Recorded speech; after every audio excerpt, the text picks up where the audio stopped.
Ben moi, ça fait un moment que je suis dans la mission aussi sur la Boulboula, depuis le début à peu près. Et, euh, et même avant ça, je faisais une thèse sur l'Éthiopie. Déjà, j'avais commencé ma thèse. J'avais déjà en fait commencé en master en 2008 sur des sites qui sont très près d'ici, très près des Zouaï, du village de Zouaï, à peu près 8 km, quelque chose comme ça, mais sur des périodes plus anciennes. Et quand François du coup a commencé sa mission LSA à Zouaï, et ben, c'était une opportunité pour moi aussi de voir un petit peu plus ce qu'il y avait comme archéologie dans le paysage, même si c'est des périodes un peu plus récentes. Et voir éventuellement le lien qu'il y a entre les habitations anciennes, Middle Stone Age, qui sont dans les hauteurs, et ce qui se passe dans les plaines, probablement plus récemment. Quand le lac se retire, du coup, les gens du Middle Stone Age pouvaient occuper aussi les plaines, et c'est assez intéressant d'un point de vue archéologique de voir cette succession dans le paysage. Voilà, donc c'est un peu pour ça que je suis là.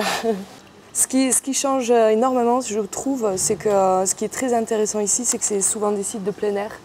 Alors qu'en Europe, on fouille quand même assez souvent des sites en grotte ou en abri. Et ça change quand même complètement la conception des habitations, des occupations anciennes, et aussi comment appréhender d'un point de vue méthodologique les sites archéologiques. Et ça ne va pas être non plus les mêmes résolutions, et les mêmes résolutions, parce qu'on ne va pas avoir forcément des successions d'occupations sur, je sais pas, plusieurs mètres, avec des occupations qui se succèdent d'année en année. Voilà, oui, ou de période en période. On va plutôt faire ce qu'on appelle la chronologie relative. Alors on va comparer sur des distances assez grandes des sites plus anciens, plus récents. Mais ils vont pas se succéder dans un même endroit, forcément. Ce qui fait que il faut avoir de très bons géologues aussi qui comprennent bien le paysage pour pouvoir associer ces sites et pouvoir voir leur chronologie.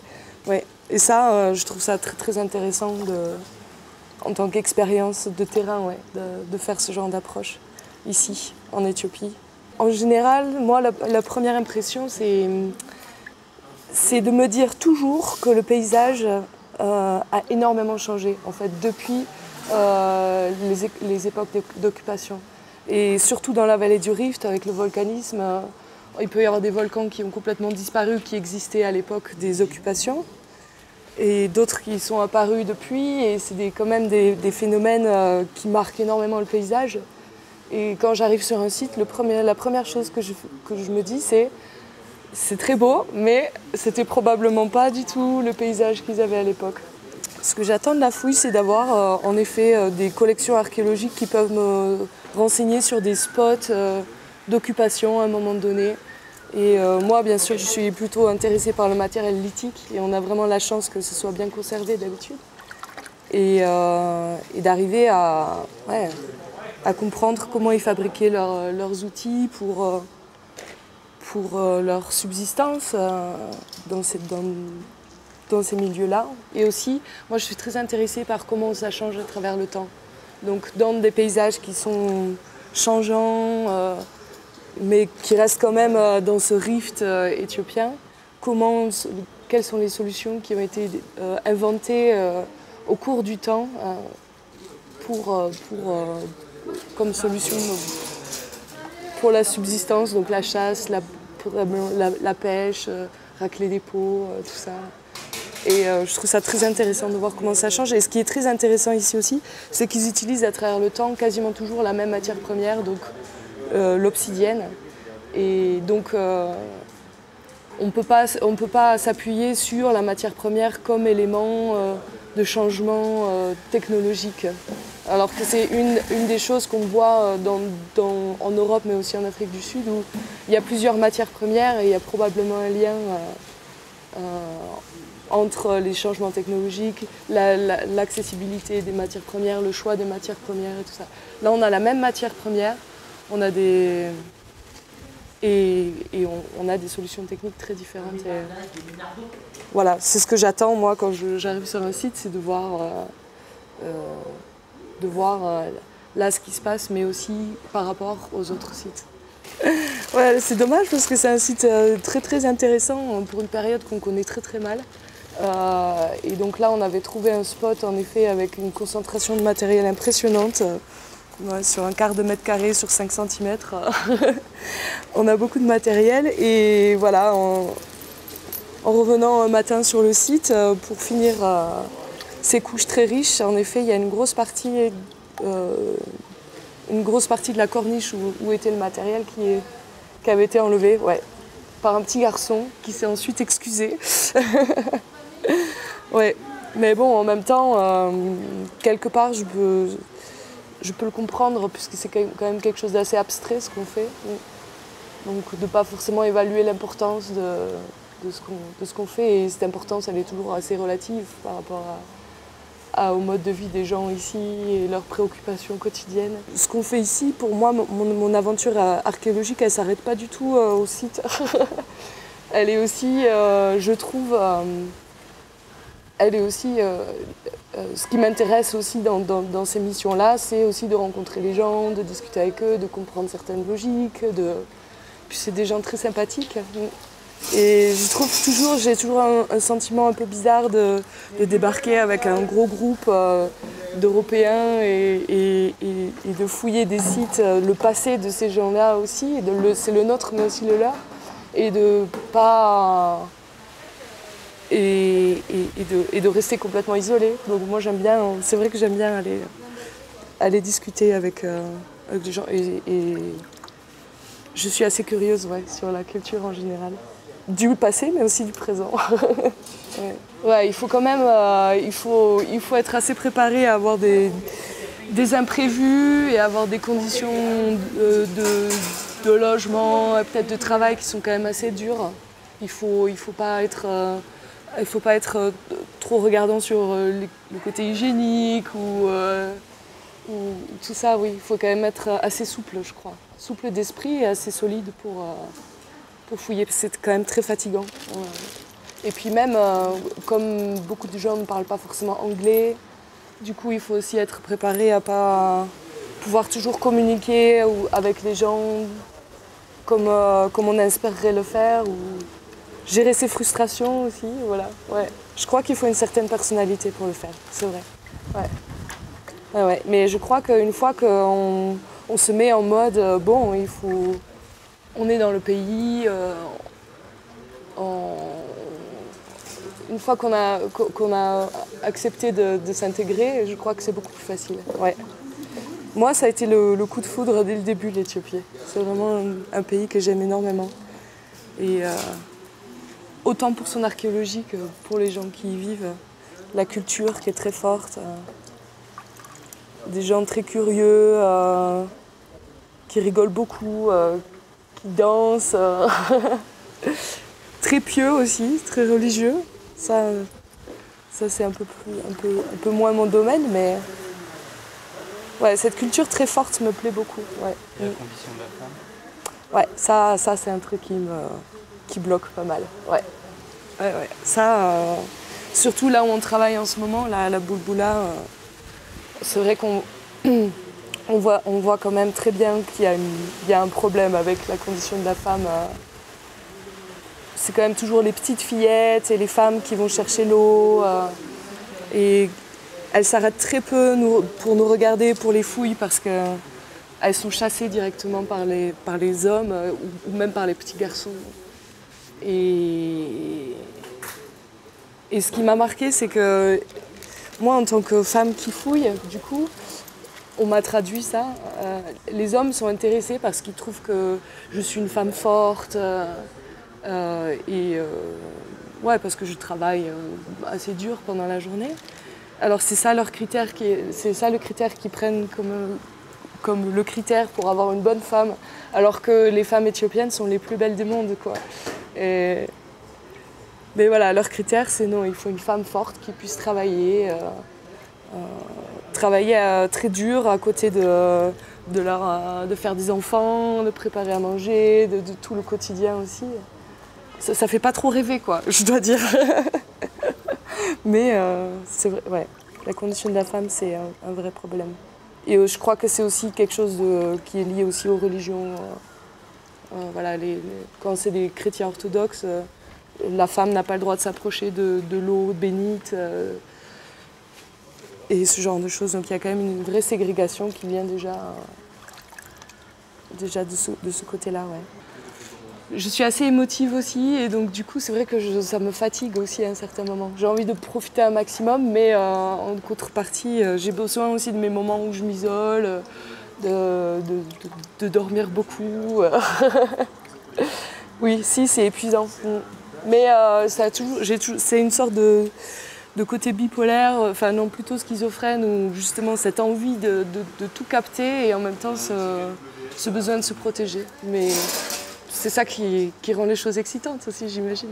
Ça fait un challenge. En fait, je fais un petit peu mon ethnologie quotidienne, on va dire, quoi, j'ai l'impression. Aussi en discutant avec les Éthiopiens pour essayer de comprendre ce qui se passe. Mais je le verrai pas forcément en lien avec l'archéologie, avec ce que je fais, non. Bah, des fois, j'ai l'impression que certains animaux sont mieux traités que les femmes. Genre notamment les donkeys, les ânes, voilà. Et ouais. Je crois que ce qui est intéressant, c'est qu'ils ont des conceptions complètement différentes de la vie en général.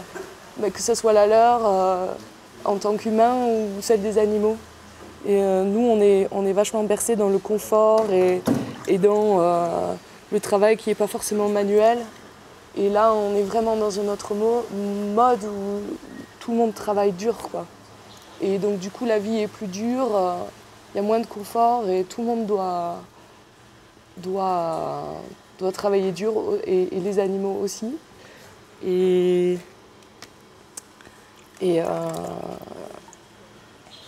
je crois que ouais, les conditions physiques de tout le monde, que ce soit les animaux ou les humains, sont quand même assez dures.